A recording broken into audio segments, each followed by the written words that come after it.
Hello, Namaste and Vanakkam. My dear friends, in this video, I will be discussing another set of 20 direct tax MCQs. I really hope this helps you in your preparation for direct tax MCQs. If you find this video really beneficial, do press the thumbs up button and subscribe to my channel for any upcoming videos that I will be uploading gradually. And do share it with your friends so that even this may help in the preparation for direct tax MCQs. Thank you so much. So let's proceed with direct tax MCQs discussion. So let us proceed with the first question in MCQ set 9. Which of the following will be treated as business connection in India in case of a non-resident? Okay, so let us see what are the options given. Collection of news and views in India for transmission out of India, purchase of goods in India for export, business connection in India established by non-resident through a broker, general commission agent or any other agent who secures orders for non-resident and does not have an independent status, activities confined to display of rough diamonds. Well, for this we can refer page number 54 and 55 in compact. Let me take it for you. Here it is clearly given that following shall not be treated as business connection in India. That is, income will not be deemed to accrue or arise in India. The purchase of goods in India for export, collection of news and views in India for transmission out of India, and let us come back to this point later. And point D, in case a foreign company engaged in business of mining of diamonds from the activities which are confined to display of uncut and unassorted diamonds in any special zone notified by central government. So all these will not be treated as business connection in India. And here in page number 54, it is given that agents having independent status are not included in business connection, which means that for business connection to be established, the agent should not have an independent status. Okay, so when you see the options given here, you will find that business option C, where it is given that business connection in India established by non-resident through broker, general commission agent or any other agent who secures orders for non-resident and does not have an independent status will be treated as business connection in India in case of non-resident, because we had seen that agents having independent status are not included in business connection, but here it is given that the agent does not have an independent status, which means it will be treated as business connection. Alright, moving on to question number 2. Income from shooting of cinematographic films in India may be deemed to accrue or arise in India to a non-resident when? Well, so this we can refer the point C, which we had left in the previous question. Shooting of cinematographic films in India if such non-resident is individual who is not a citizen of India will not be treated as business connection in India, or a firm which does not have any partner who is a citizen of India or who is resident in India will not be treated as business connection in India, or a company which does not have any shareholder who is a citizen of India or who is a resident in India shall not be treated as business connection in India. So let us see what are the options they have given here. A firm which does not have any partner who is a citizen or resident, well, yes, it will not be treated as deemed to accrue or arise in India. A company which does not have any shareholder who is a citizen of India or who is a resident in India, this will also not be treated as business connection. An individual who is not a resident in India but he is an Indian citizen, take note that for an individual who is not a citizen of India only, it will not be treated as business connection.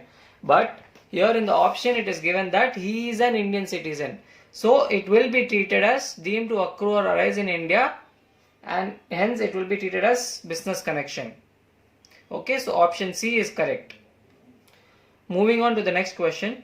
In which of the following situations it is considered that a company or entity which has been registered outside India shall be deemed to derive its value substantially from assets located in India if on the specified date? Derives its value substantially. For this we can refer page number 58. I'll take it for you, where they have given the meaning of derives its value substantially. As per explanation 6, the shares or interest shall be deemed to derive its value from the asset located in India if on the specified date the value of such asset which is located in India is more than rupees 10 crores, and represents at least 50% of the value of all assets owned by the company. Okay, so let us see what is the correct option here. Value of Indian assets is 6 crore and total asset is 30 crore, which does not represent 50%. Value of Indian asset is 15 crore and total assets of the company is 30 crores. So this is more than 10 crores, which meets the first point here. And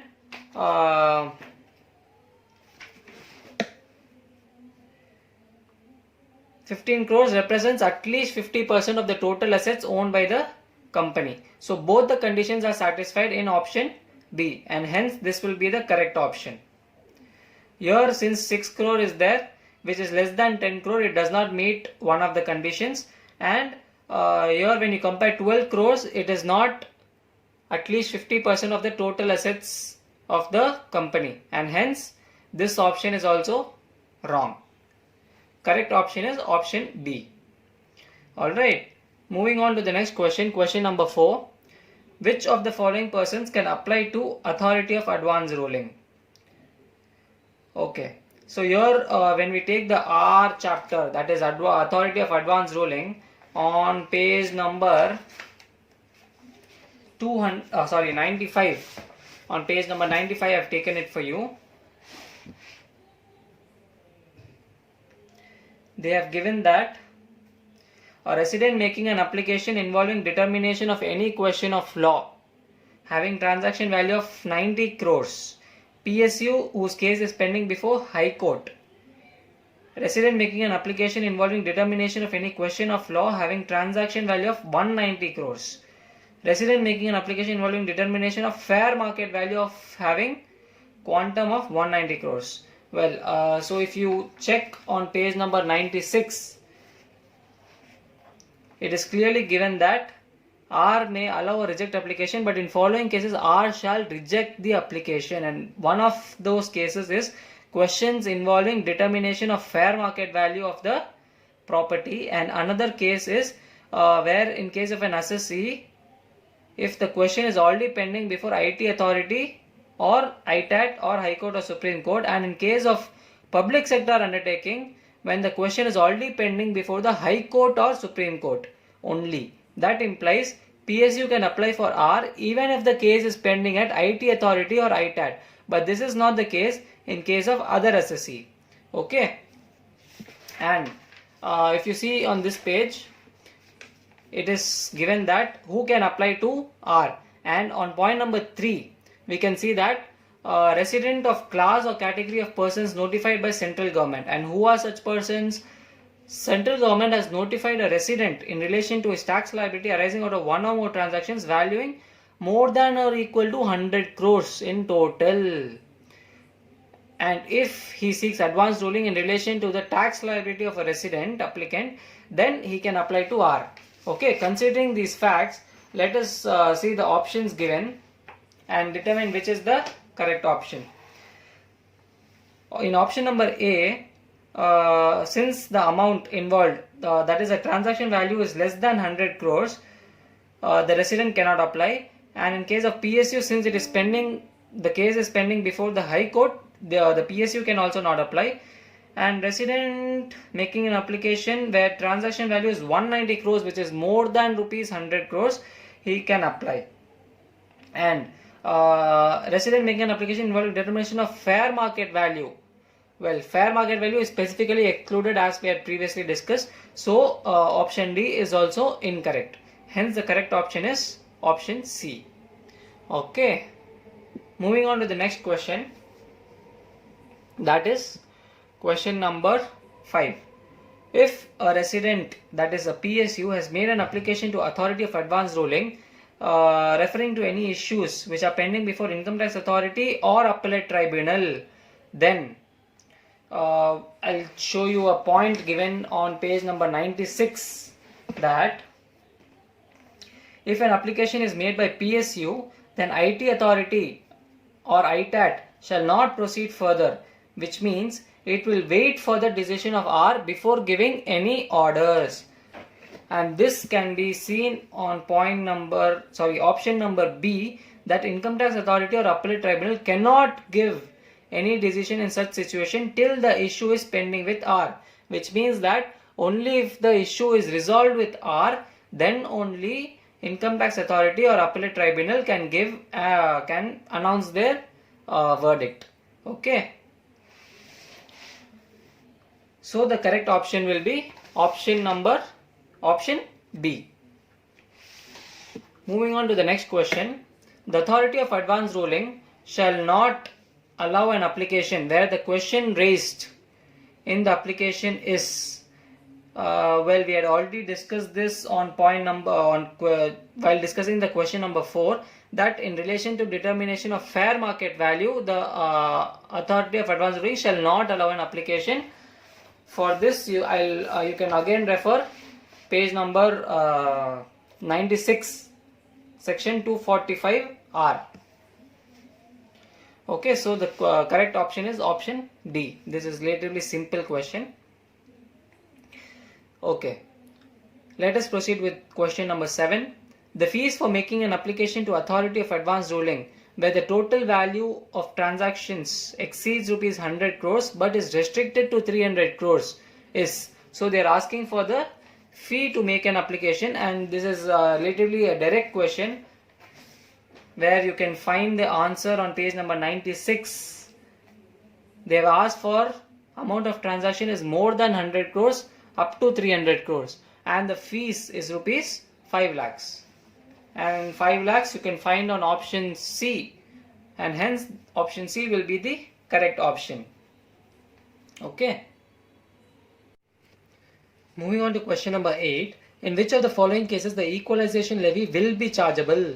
So for this we'll see the applicability or the non-applicability of equalization levy on page number 100 in this book. Here it says that equalization levy is not applicable if non-resident having PE in India and service is connected with such PE, or aggregate amount received by non-resident from the payer is up to rupees 1 lakh in previous year, which means that equalization levy will be applicable only if the aggregate amount is received by the non-resident who does not have a PE in India is more than rupees 1 lakh. Okay, keeping this provision in mind, we'll see the options. One more point here. It is given that where the payment for specified service by the person resident in India, that is when the person resident in India makes the payment to non-resident, or the PE in India is not for the purpose of carrying out business or profession, which means that the person resident in India should pay the non-resident only in respect of only for the purposes of carrying out business or profession. If it is not for the purpose of business or profession, then equalization levy will not be applicable on the payment made by resident to non-resident.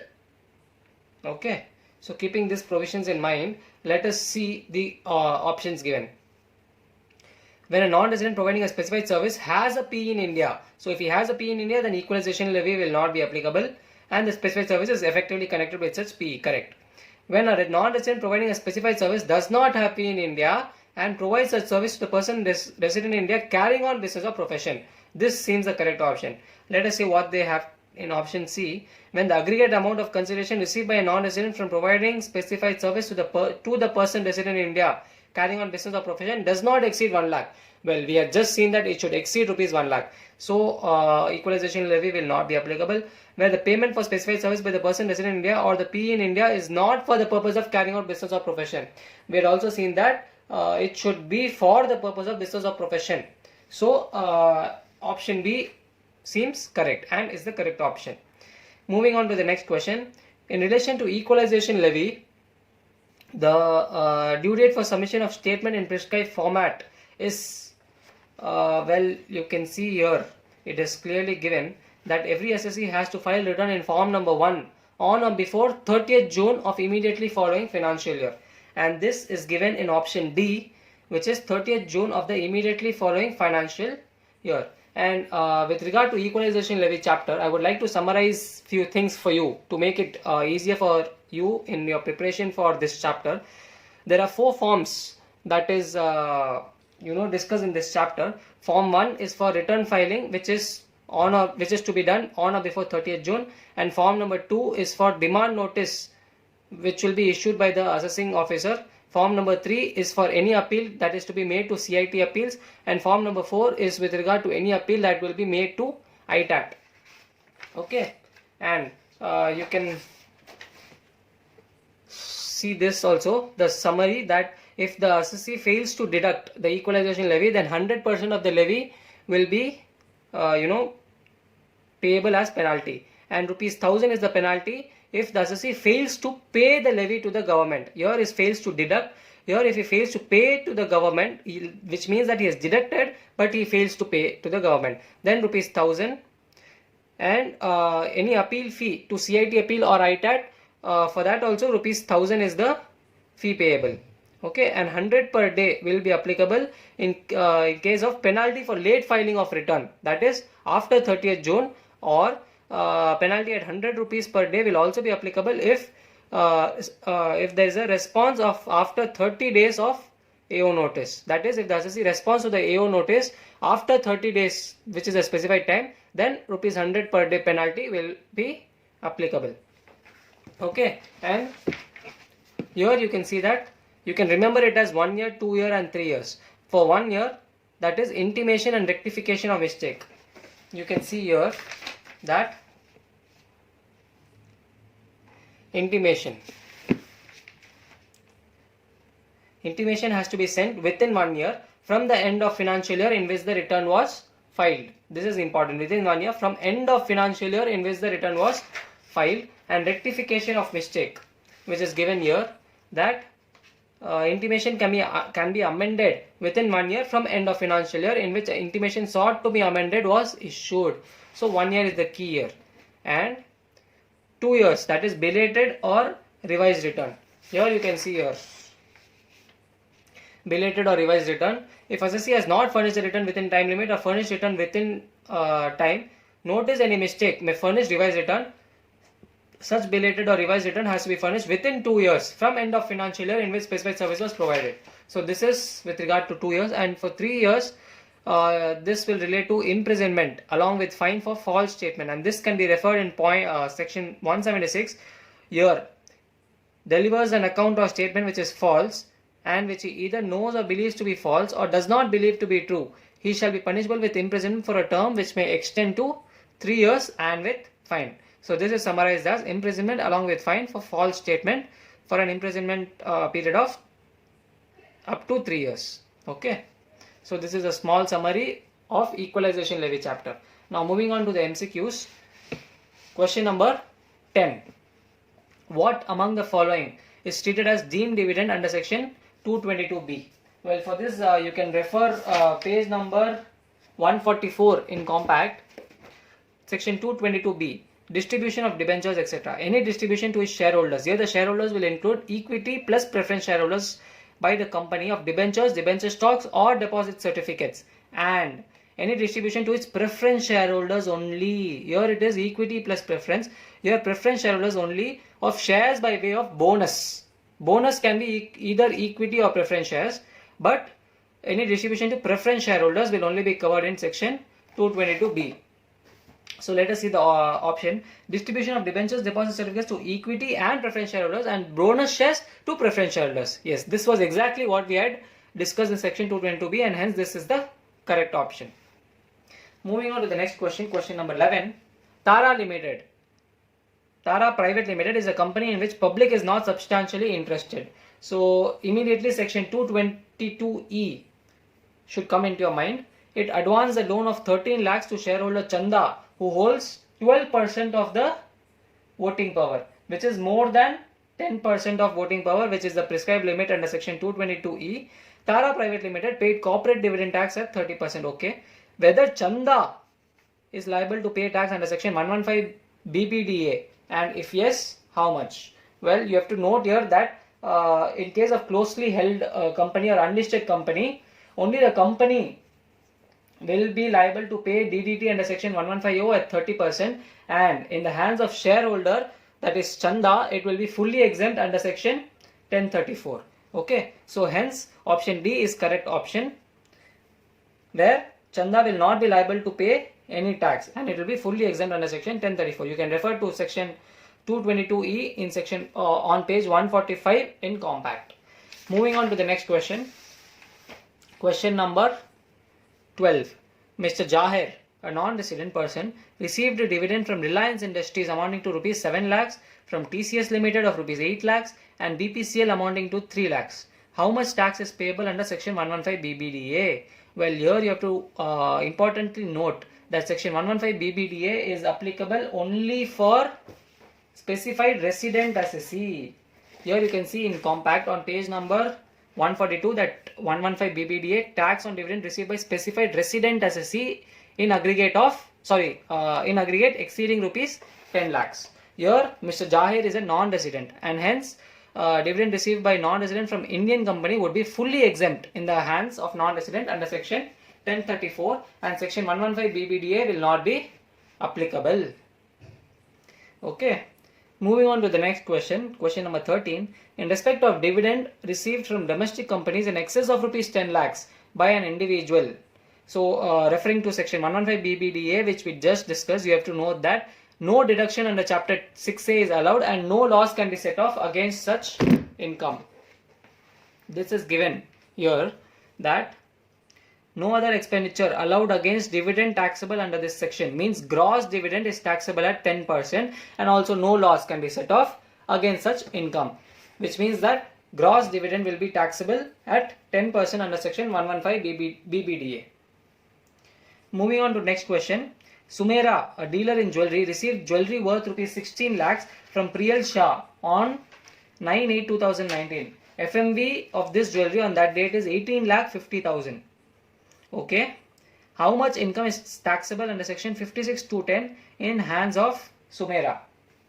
Well, this is something important that you have to note, that as per section 49(4), okay, as per section 49(4),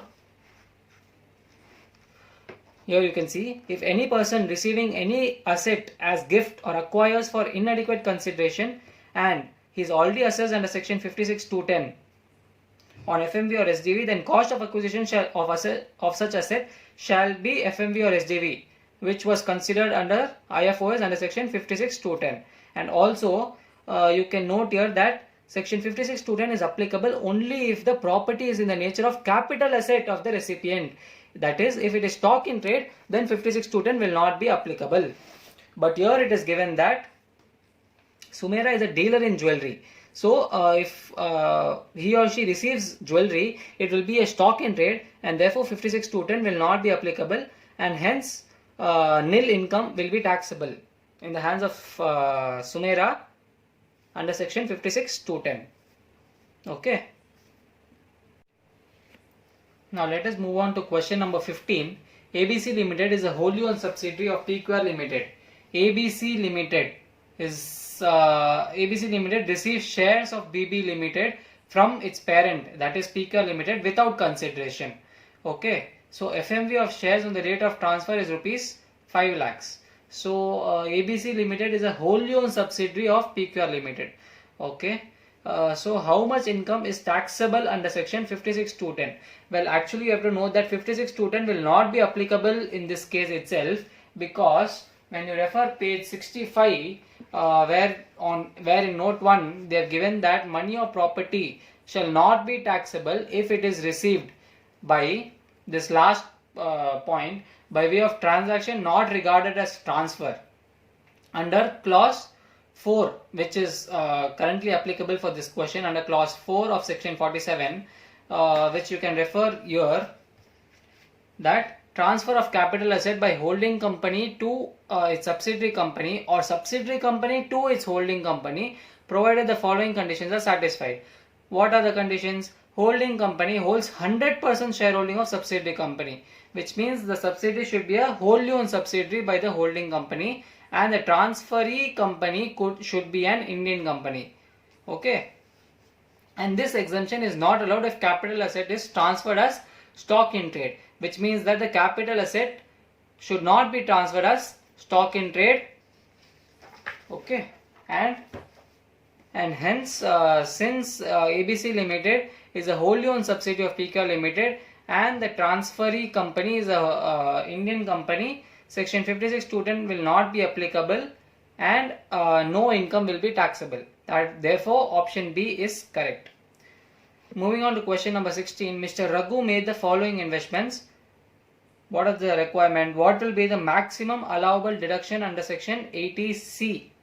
Okay, so subscription to NSC, that is allowable. Contribution to National Housing Bank, that is a recent addition, that is also allowable. Subscription to notified bonds of NABARD, allowable. Deposit in senior citizen savings scheme, that is also allowable. And investment in 5 years PO time deposit, post office time deposit, that is also allowable.